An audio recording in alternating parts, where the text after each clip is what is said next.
बंधन भाग 13। भीष्म को कुछ नई अनुभूतियां हो रही थी। प्रासाद का जीवन भिन्न ही प्रकार का जीवन था। ऐसा कभी नहीं होता था कि किसी दूसरे राजा के प्रासाद को देखकर यह तुलना मन में न जागे कि उसका प्रासाद सुंदर है या मेरा, उसका प्रासाद विस्तृत है या मेरा। कुटिया में आने के बाद से उन्होंने कभी तुलना नहीं की कि किसी और की कुटिया उनसे छोटी है या बड़ी। इसका क्या अर्थ है? क्या सचमुच भौतिक सुख सुविधाओं में कोई अंतर नहीं है? सारा प्रपंच मन का ही है। मन मान जाए कि बड़ा वह है जो सबसे अधिक अर्जित करता है, तो दूसरों को वंचित करके भी वह तुष्ट होता है। उसे तनिक भी पीड़ा नहीं होती कि उसके ग्रहण के लिए कितने लोगों को त्याग करना पड़ा। और मन यह मान ले कि जो सबसे अधिक त्याग करे वही सबसे बड़ा है, तो सब कुछ छोड़ छाड़ कर भी वही अपने को श्रेष्ठ, उत्तम और महान मानता है। मुख्य तो अहंकार है। अहम तुष्ट हो जाए तो व्यक्ति सुखी हो जाता है, चाहे भूखा रह ले, चाहे अफर कर खा ले। अहंकार भी तो अनेक प्रकार का हो सकता है, धन का, बल का, बुद्धि का, चरित्र का, त्याग का, यहाँ तक कि निर्धनता का भी। पर अहंकार तो पतन के मार्ग पर ही ले जाएगा, तो अहंकार से ही मुक्ति पानी होगी। पर अहंकार तो तभी गलेगा जब मन में तुलना न हो, और तुलना का नाश करने के लिए तृष्णा का नाश करना पड़ेगा, लोभ से पीछा छुड़ाना पड़ेगा। भीष्म का मन मुक्त होकर विचार क्षेत्र में विचरण करने लगा। राजा के पास सब कुछ होता है, शांति नहीं होती। वह अपनी व्याकुलता में युद्ध करता है, आखेट करता है, द्यूत खेलता है, विवाह रचाता है, और एक तपस्वी है कि अपने पास कुछ न होते हुए भी उसे भूमि पर अधिकार की इच्छा नहीं होती। वन में रहते हुए भी आखेट की कामना उसे नहीं सताती। धन का पूर्ण अभाव होने पर भी वह द्यूत की ओर अग्रसर नहीं होता। स्त्री विहीन होते हुए भी वह स्त्री की कामना नहीं करता। क्यों? जिसके पास है वह और अधिक पाने की कामना करता है, और जिसके पास नहीं है उसे अपना अभाव सालता ही नहीं है। क्या इसलिए कि राजा के पास सब कुछ है तथा उसे और अधिक मिलने की पूरी संभावनाएं हैं? क्या प्राप्ति की संभावना होने पर मन का लोभ और अधिक जागता है? क्या इसलिए राजा नगरों का निर्माण करता है और तपस्वी नगरों से भागकर वनों में चला जाता है, जहां न तुलना, न संभावना, न लोभ, न तृष्णा?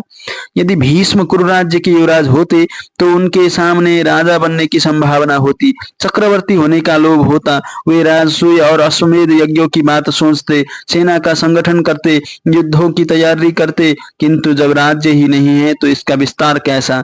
कैसे सुखी हैं भीष्म? वे वचनबद्ध हैं, किसी प्रकार की संभावना नहीं है, तो फिर लोभ कैसा?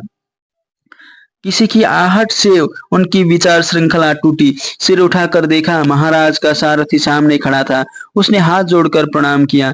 आओ अश्वसेन। भीष्म ने उसका स्वागत किया। कैसे आए महाराज? प्रसन्न है ना? महाराज ने आपको स्मरण किया है राजकुमार। अश्वसेन बोला। मैं रथ लाया हूँ। भीष्म का मन बुझ सा गया। फिर रथ, सारथी, नगर, प्रासाद, राजा, अधिकार, वे उस संसार में नहीं लौटना चाहते, किंतु पिता की आज्ञा। निर्णय करने में उन्हें कुछ ही क्षण लगे। पिताजी ने बुलाया है तो जाना ही होगा। अपने मन की शांति से पिता का सुख बड़ा है। चलो। उन्होंने अपना उत्तरीय संभाला और उठ खड़े हुए। शांतनु ने भीष्म का स्वागत किया। आओ पुत्र, अब तो तुमसे भेंट तभी हो सकेगी जब विशेष रूप से तुम्हें बुलाया जाए। भीष्म को पिता के स्वर में उपालंब की गंध आई। जैसे वैसे पिता का उपालंब अपने स्थान पर ठीक ही था। भीष्म बहुत दिनों से इधर नहीं आए थे। अब भी पिता न बुलाते तो शायद वह नहीं आते। पिता कह सकते हैं कि भीष्म के मन में उनके लिए अब कोई मोह नहीं रहा। क्या कहें भीष्म? ऐसे उपालंब का उत्तर भी तो नहीं दिया जा सकता। यदि वह कहें कि सचमुच पिता के प्रति उनके मन में कोई मोह नहीं रहा, तो न तो यह सत्य होगा न शालीन। यदि पिता की हल्की सी पीड़ा भी बहुत गहरे में जाकर चुभती है और वे पिता को उस पीड़ा से बचाने के लिए कुछ भी कर सकते हैं, तो पिता पुनः पूछेंगे कि ऐसी स्थिति में वह उनसे मिलने क्यों नहीं आते, उनसे दूर क्यों भागते हैं? तो क्या वह पिता को सच बता पाएंगे? क्या पिता नहीं जानते कि माता सत्यवती के निकट जाते ही भीष्म को आभास होने लगता है कि उन्हें वहां पसंद नहीं किया जाता, और भीष्म को अपनी अवज्ञा अच्छी नहीं लगती? क्या भीष्म पिता को बता पाएंगे कि वह उनकी और माता सत्यवती के बीच नहीं आना चाहते? वह नहीं चाहते कि उनके कारण पिता को माता की ओर से कुछ ऐसा सुनना या सहना पड़े जो उनके लिए दुखद हो, और उनकी यह दूसरी गृहस्थी भी उनके लिए प्रसन्नतादायिनी न रह जाए। पिता को इन छोटी छोटी असुविधाओं से बचाने के लिए, उनके जीवन को और अधिक सुखद और विघ्न रहित बनाने के लिए ही तो भीष्म अपने आप को पिता से ही नहीं, संपूर्ण राज परिवार से और क्रमशः इस राज समाज से काटने का प्रयत्न कर रहे हैं। यदि भीष्म ने ऐसा कुछ भी कहा तो पिता यह मानेंगे कि वह उनसे रुष्ट हैं और उस रोष के कारण वह उनसे दूर हटने का प्रयत्न कर रहा है। कोई बड़ी बात नहीं यदि वह यह मान ले कि माता सत्यवती और उनके पुत्रों चित्रांगद और विचित्रवीर्य से पाए गए अपमान का प्रतिशोध भीष्म अपने पिता से ले रहे हैं। इस वृद्धावस्था में पिता को यह सब अच्छा नहीं लगेगा कि उनका वयस्क और समर्थ पुत्र उनका प्रतिस्पर्धी हो गया है और उनको वह वही देना चाहता है जो कुछ उसने पाया है। भीष्म अच्छी तरह जानते हैं कि वह यह सत्य नहीं है। पिता ने अपना जीवन अपने लिए जिया है, वह भीष्म के जनक हैं और उन्होंने उन्हें माता गंगा के हाथों जीवन मुक्त होने से बचाया अवश्य है, किंतु उसके बाद से उनके जीवन में भीष्म के लिए कोई भी स्थान नहीं रहा है। पर भीष्म अपना सारा जीवन उनके लिए बिता रहे हैं, उनकी प्रसन्नता के लिए, उनकी सुख सुविधा के लिए। जाने क्यों आज तक भीष्म के मन में अपने पिता के विरुद्ध कोई भी स्थायी विरोध नहीं जन्मा। उनके मन में पिता के प्रति अनुराग है या दया। उन्हें लगता है कि उनके पिता का जीवन भाग्य के हाथों का खिलौना रहा है। शांतनु राजा होकर भी कभी सुखी नहीं हुए। अपनी क्षमताओं ने उन्हें कोई सुख नहीं दिया। उनकी उपलब्धियां उनके लिए क्लेशकारी ही हुई। इस वृद्ध अवस्था में सत्यवती जैसी असाधारण सुंदरी को पत्नी के रूप में पाकर भी उससे जो सुख उन्हें मिला है वह इस विवाह से प्राप्त असुविधाओं और झंझटों के सामने बहुत छोटा है। उन्हें इस वार्धक्य में दो दो पुत्र मिले, पर वे दो पुत्र उनके लिए चिंता के ही विषय हो गए हैं, हर्ष और उल्लास के नहीं। मैंने सोचा आप अपने राजकाज में व्यस्त होंगे। अंततः में भीष्म बोले, मेरी मनस्थिति भी इधर बहुत बदली है। मुझे एकांत कुछ अधिक ही प्रिय लगने लगा है। तपस्वियों, मुनियों और मनुष्यों से वार्तालाप अधिक सुखद लगता है। मुझे कुछ ऐसी सूचनाएं मिली हैं। पुत्र, शांतनु बोले, इनसे मुझे प्रसन्नता भी होनी चाहिए थी। भीष्म ने पिता की ओर देखा। क्या कहना चाह रहे हैं पिता? उन्हें क्यों प्रसन्नता होनी चाहिए थी? पहली बात तो यह है कि तुमने मेरी इच्छा के अनुकूल मेरे विवाह में सहयोग ही नहीं किया।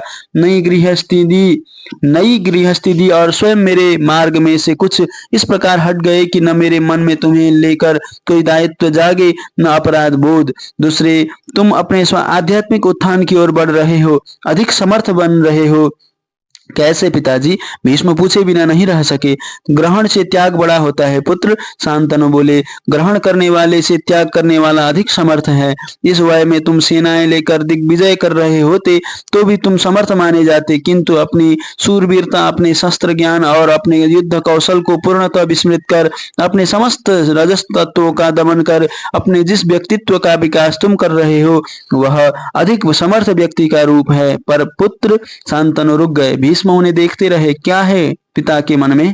पता नहीं। पिता के मन में भाव स्पष्ट नहीं था या वह उपयुक्त शब्दों की प्रतीक्षा में थे। मैंने तुमसे कहा था कि अकेले पुत्र का पिता निसंतान व्यक्ति से भी अधिक दुखी होता है। कुछ क्षणों के बाद शांतनु बोले, अब तुम्हारे अतिरिक्त मेरे दो पुत्र और हैं। यदि सच सच कहूं तो अब मैं अनुभव कर रहा हूं कि तुम अकेले थे तो मैं न केवल पुत्रवान था वरन 100 पुत्र वाले पिता के समान पुत्रवान था। चित्रांगद और विचित्र वीर्य को मैंने पाया तो है पुत्र, पर तुम्हें खोकर ही। ऐसा क्यों कहते हैं पिताजी? भीष्म बोले, मैं जीवित हूँ, आपके पास हूँ, आप आदेश करें। नहीं, तुम्हें आदेश नहीं दूंगा। शांतनु बोले, मैं स्वीकार करता हूँ कि तुम्हारे और मेरे बीच चित्रांगद और विचित्र वीर्य खड़े हैं। मैं तुम तक पहुंचना चाहूं तो मुझे उन दोनों को बीच में से हटाना होगा। नहीं पिताजी, उसकी कोई आवश्यकता नहीं है, वह मुझ पर छोड़ दो। शांतनु बोले, मैं तो यह कह रहा हूँ कि तुम्हारे बदले मैंने दो पुत्र पाए हैं और वे दो पुत्र ऐसे हैं कि जिन्हें पाकर पिता निसंतान हो जाता है। भीष्म कुछ नहीं बोले, चुपचाप पिता की ओर देखते रहे। तुमने भी सुना होगा। शांतनु पुनः बोले। चित्रांगद अत्यंत उद्दंड और क्रोधी किशोर के रूप में प्रसिद्धि पा रहा है। किसी का भी अपमान कर देना या किसी को भी पीड़ित या प्रताड़ित करना उसके लिए सहज सामान्य है। अभी 14 वर्ष का हुआ है और धनुष बाण हाथ में लिए युद्ध आवाहन उच्चारित करता फिरता है। तुम योद्धा हो पुत्र, किंतु तुमने लोगों को युद्ध के लिए उकसाया नहीं। तुम युद्ध प्रिय नहीं थे, वह योद्धा भी नहीं है, और युद्ध नहीं, क्रूरता और हिंसा उसका व्यवसाय हो गया है। मैं अनवरत रूप से इस आशंका के दंश को अपने हृदय में अनुभव कर रहा हूँ कि किसी दिन वह द्वंद्व युद्ध में मारा जाएगा। भीष्म का मन उमड़ आया कि पिता को सांत्वना दे। भला पुत्र की मृत्यु की आशंका से भयभीत और दुखी पिता से बढ़कर भी कोई पीड़ित हो सकता है।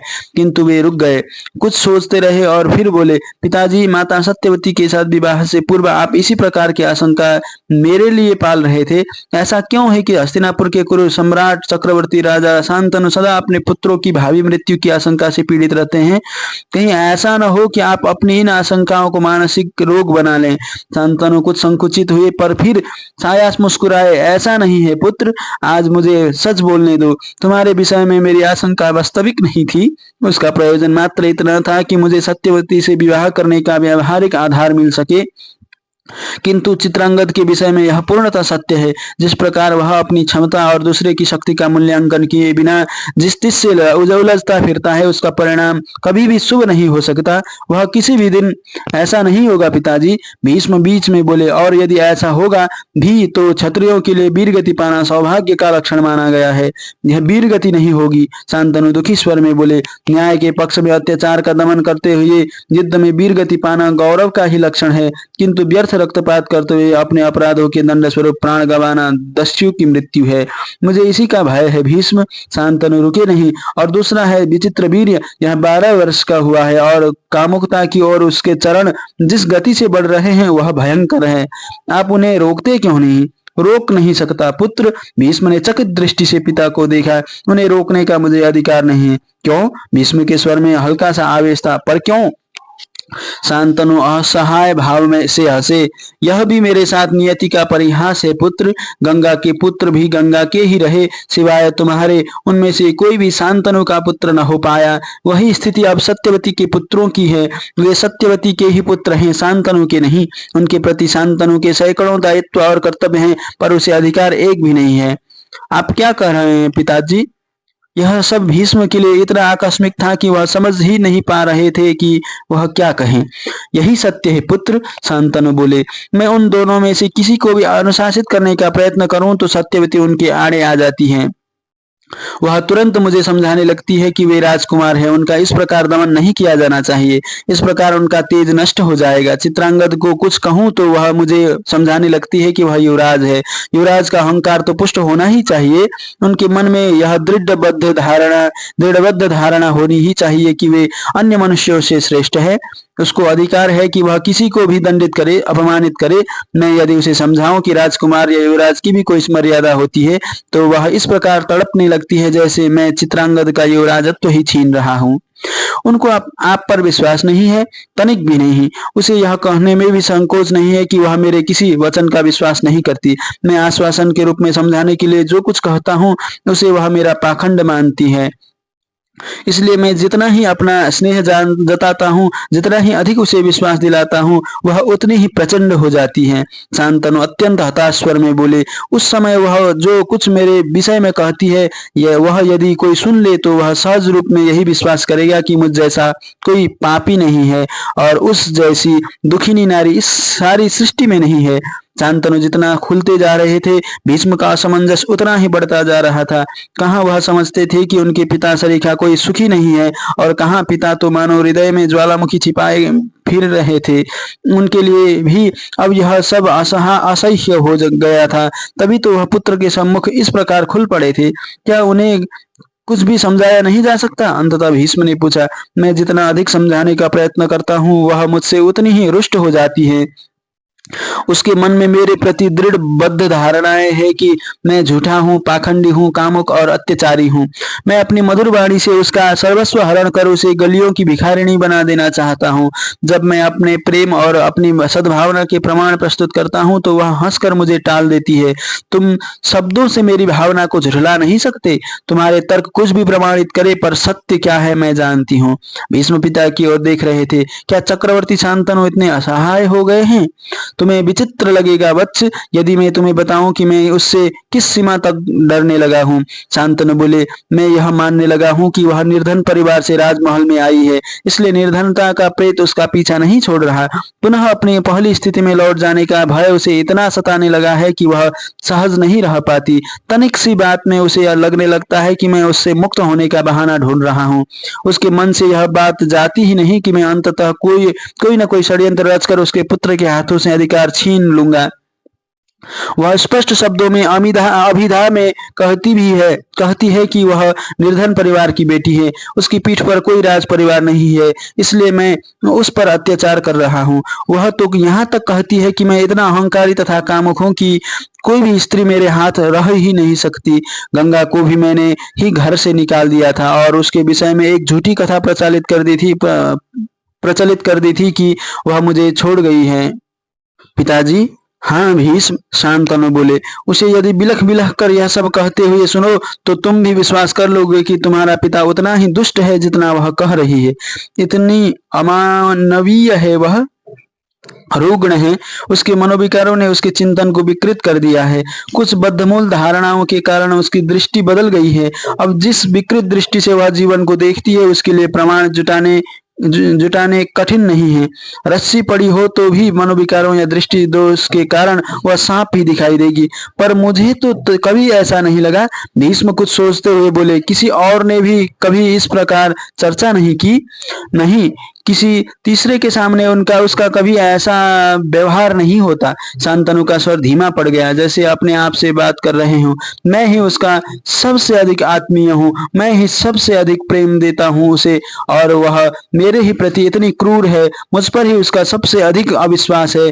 तंग आकर कई बार सोच चुका हूँ कि उसे त्याग दूं या स्वयं ही कहीं चला जाऊं। भीष्म ने चौंक कर पिता की ओर देखा, पर वह भी तो कर नहीं पाता मैं। वह बोले, अभी तो कभी कुछ अनुचित किया नहीं मैंने, तो वह इतने आरोप लगाती है मुझ पर। यदि उसे त्याग दिया या स्वयं कहीं चला गया तो क्या कुछ नहीं कहेगी वह? हस्तिनापुर की बीथियों और पथों पर वह मुझे अत्यंत क्रूर और अत्याचारी सिद्ध करती फिरेगी, और कौन विश्वास करेगा उसका, और कौन विश्वास नहीं करेगा उसका? प्रजा कहेगी शांतनु है ही ऐसा, उसने पहले गंगा की को भी त्याग दिया था। उसे रोते चिल्लाते देखकर मेरी प्रजा मुझे मुझे उसी दृष्टि से देखेगी जिस दृष्टि से आज मुझे चित्रांगद और विचित्र वीर्य देखते हैं। भीष्म ने पूछा कुछ नहीं, किंतु इतना जानने को वह अत्यंत उत्सुक थे कि चित्रांगद और विचित्र वीर्य अपनी माता के व्यवहार के विषय में क्या सोचते हैं।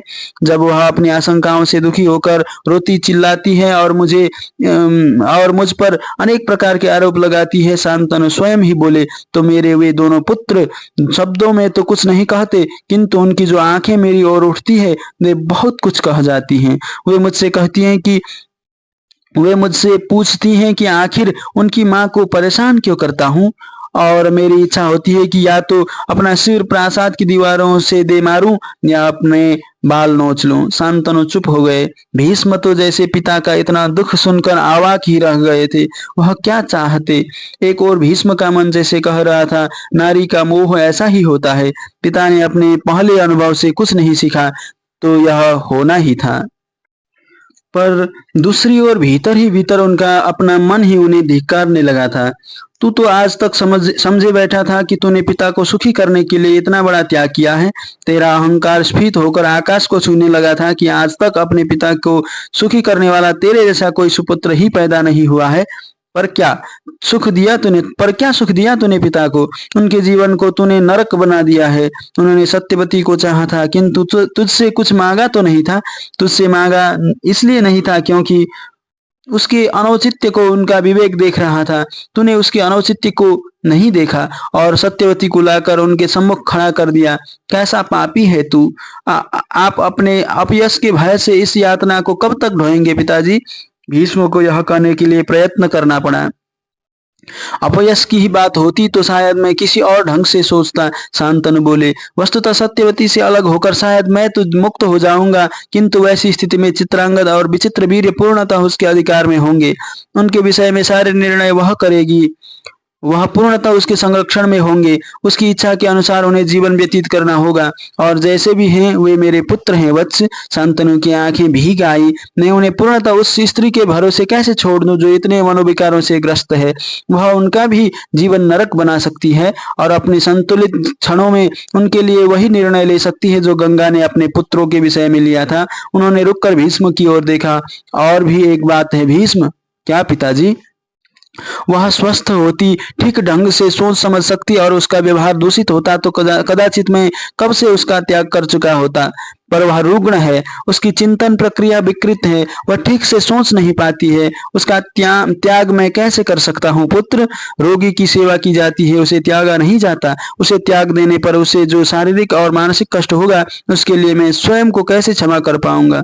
तो मुक्ति का कोई मार्ग नहीं है पिताजी? नहीं, कोई मार्ग नहीं है, शांतनु बोले। प्रकृति सर्वोच्च न्यायाधीश है और न्याय करने वाला कठोर भी होता है वत्स। प्रत्येक व्यक्ति अपने पाप को भोगता ही है। मैं भी अपने पाप को ही भोग रहा हूँ। भीष्म के मन में फिर वैसी ही टीस उठी जैसे सत्यवती को देखकर लौटे हुए पीड़ित पिता को देखकर उनके मन में उठी थी। उनका मन तड़प उठा। क्या करे भीष्म? उन्होंने पिता के सुख के लिए सब कुछ त्यागा था। पिता सुखी रहे इसलिए उन्होंने स्वयं को पिता से दूर कर लिया था, और पिता यह सब भोगते रहे। क्या मैं कुछ भी नहीं कर सकता पिताजी? क्यों नहीं कर सकते? शांतनु के स्वर में कुछ उत्साह जागा। तुम कुछ करो, इसके लिए ही तुम्हें बुलाया है। आदेश दें पिताजी। पितृवत प्रजा का पालन करने के लिए कुछ उदार होना पड़ता है पुत्र। उसके सुख दुख में उसके साथ चलना पड़ता है। समृद्धि के समय उससे कर उगाहा जाता है तो विपत्ति के समय उस पर व्यय भी किया जाता है। वैसे भी राजा का धन अपने भोग के लिए कम, प्रजा के सुख के लिए अधिक होता है पुत्र। भीष्म कुछ नहीं बोले। वे इस भूमिका के पश्चात आने वाले मुख्य वक्तव्य को सुनने को उत्सुक थे। भीष्म, सत्यवती को मेरी उदारता प्रिय नहीं है, शांतनु बोले। प्रजा के लिए व्यय करने का मेरा प्रत्येक प्रस्ताव उसको पीड़ित करने लगता है। वह यह मान लेती है कि हस्तिनापुर के राजकोष में जो कुछ है वह उसके पुत्रों की संपत्ति है। यदि उस संपत्ति में से मैं उनके लिए प्रासाद बनवाता हूँ, दास दासियों का क्रय विक्रय करता हूँ, भोजों का आयोजन करता हूँ, मणिमाणिक्य खरीदता हूँ, सत्यवती और उसके पुत्रों के लिए भोग विलास की सामग्री उपलब्ध कराता हूँ, तो उसकी दृष्टि में से मैं उचित ही करता हूँ। मुझे यही करना चाहिए। यह मेरा दायित्व ही नहीं, धर्म भी है। किंतु यदि मैं प्रजा के सुख के लिए एक छोटी सी राशि भी व्यय करता हूँ तो वह यह सोचकर अत्यंत व्याकुल हो जाती है कि मैं उसके पुत्रों की संपत्ति का अपव्यय ही नहीं कर रहा, जानबूझकर उसके पुत्रों के मार्ग में कंटक बोने का षड्यंत्र कर रहा हूँ। वह मान लेती है कि मैं अपने जीवन में सारा राजकोष लुटा दूंगा और जब मैं मरूंगा तो उसके पुत्रों के लिए कुछ भी बचा नहीं रहेगा और वे कंगालों की भांति बीथियों और पथों पर मारे मारे फिरेंगे या उसके अपने संबंधियों के समान गंगा के किसी घाट पर मछलियां पकड़ पकड़ कर अपना जीवन यापन करेंगे। इस कल्पना को वह इतना घनीभूत कर लेती है कि वह उसके लिए जीवन का सबसे बड़ा सत्य हो जाता है और वह संभावित काल्पनिक स्थिति से बचने के लिए वर्तमान में मुझसे वास्तविक युद्ध छेड़ देती है। क्या? भीष्म के मुख से अनायास ही निकल गया। हाँ पुत्र, शांतनु बोले। ये मेरे निजी जीवन के कुछ ऐसे प्रसंग हैं जिनके मैं किसी के सामने चर्चा भी नहीं कर सकता, किसी से बांटकर अपना बोझा हल्का नहीं कर सकता। अपनी और अपने वंश की अपयश की रक्षा करने के लिए मैं अपनी और अपने वंश के अपयश से रक्षा करने के लिए मैं प्रत्येक क्षण उससे डरता रहता हूँ। चक्रवर्ती शांतनु अपनी पत्नी के भय से पीला पड़ जाता है कि कहीं वह अपने कुल में चली आई पूजन की परंपरा को खंडित न कर दे, कहीं वह किसी आदरणीय का अपमान न कर दे, कहीं वह अपने सार्वजनिक प्रलाप से इस भरत वंश की कीर्ति को कलुषित न कर दे। भीष्म चुपचाप अपने पिता की ओर देखते रहे। इस भरत वंश का भविष्य मुझे बहुत उज्जवल नहीं दिखता वत्स। मैं जीवित रहते अपनी प्रजा का समुचित पालन नहीं कर सकता और मेरे पश्चात चित्रांगद और विचित्र वीर्य अपनी इस माँ की सहायता से हस्तिनापुर को नाश के मार्ग पर ही ले जाएंगे, स्वयं भी नष्ट हो जाएंगे और प्रजा का भी विनाश करेंगे।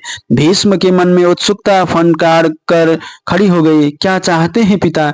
इस पूर्व पीठिका का उत्तराखंड, इस राज्य को नष्ट होने से बचाने के लिए, भरतवंश की ख्याति की रक्षा के लिए हमें कुछ करना होगा पुत्र, शांतनु बोले। अन्यथा भीष्म का मन कह रहा था, या तो ऐसा कुछ होगा नहीं, संभव है कि यह पिता के वृद्ध और दुर्बल स्नायु तंत्र की आशंकाओं की ही माया हो, या यदि ऐसा ही कुछ हो गया, कुरु साम्राज्य ध्वस्त हो गया, इस साम्राज्य का नाम बदल गया। शांतनु के बाद हस्तिनापुर के सिंहासन पर कोई तो दूसरा पुरुष बैठेगा ही। यदि वह पुरुष कुरुकुल का अंश न हुआ तो क्या अंतर आ जाएगा? धरती तो यही रहेगी, प्रजा भी यही रहेगी, ईश्वर की सृष्टि में क्या परिवर्तन हो जाएगा? पर यह सब वह अपने पिता से नहीं कह सकते थे। पिता राजा थे और राजाओं के समान सोचते थे। भीष्म के समान तटस्थ होकर वह अपने राज्य के विषय में कैसे सोचते? आपकी क्या इच्छा है पिताजी? पुत्र इच्छा होते हुए भी मैं तुम्हें युवराज नहीं बना सकता, यह जानते हुए भी कि कुरु साम्राज्य की रक्षा करने, उसे शक्तिशाली और समृद्ध बनाने, भारत वंश की कीर्ति को बढ़ाने में एकमात्र तुम ही समर्थ हो। मैं राज्य तुम्हें नहीं सौंप सकता। मुझे कुरु साम्राज्य नहीं चाहिए पिताजी, मुझे राज्य नहीं चाहिए। जानता हूँ पुत्र, तुम्हें कुछ नहीं चाहिए, शांतनु बोले, पर यह भी तो जानता हूँ कि आज कुरुवंश और कुरु साम्राज्य को तुम्हारी आवश्यकता है। उन्होंने अपनी दृष्टि को पूरी तन्मयता से भीष्म के चेहरे पर टिका दिया। तुम युवा हो, शक्तिशाली हो, समर्थ हो, शस्त्र विद्या और रणनीति में दक्ष हो, सैनिकों, सेनापतियों और कुरु प्रमुखों के प्रिय हो। तुम बलात् यह राज्य हस्तगत कर लो पुत्र। पिताजी प्रस्ताव की अप्रत्याशितता से जैसे भीष्म बौखला उठे। आप क्या कह रहे हैं पिताजी? यह संभव नहीं है। तो कुरु साम्राज्य का अक्षुण्ण रहना भी संभव नहीं है। भीष्म कुछ अशांत हुए। मैंने प्रतिज्ञा पूर्वक राज्य त्यागा है, अब उसके लिए मैं बल प्रयोग करूं? जिन कारणों से मैं प्रजा का प्रिय हूं, उन कारणों का आधार नष्ट कर दूं? अपनी जिस प्रतिज्ञा पर मैं गर्व करता हूं, उसे स्वयं भंग कर दूं? यह असंभव है पिताजी। यदि मैं ऐसी आज्ञा दूं तो आपकी आज्ञा धर्म विरुद्ध होगी। तुम अपनी प्रतिज्ञा नहीं तोड़ोगे, चाहे तुम्हारे पिता टूट जाएं। भीष्म ने पिता को देखा, कुछ देर जैसे साहस संचित किया और बोले, प्रतिज्ञा तोड़ी तो न केवल भीष्म टूटेगा, वरन भरत वंश का कीर्ति कलश भी टूटकर गिर जाएगा। आप मुझे इसके लिए बाध्य न करें। वह उठ खड़े हुए। मुझे खेद है कि मैं आज्ञाकारी पुत्र होने का यश अक्षुण्ण नहीं रख सका। पिता को प्रणाम कर भीष्म द्वार की ओर चल पड़े। शांतनु अपने स्थान पर बैठे भीष्म को जाते हुए देखते रहे, जैसे कुरु साम्राज्य के उत्कर्ष को राजप्रासाद से दूर होते हुए देख रहे हों।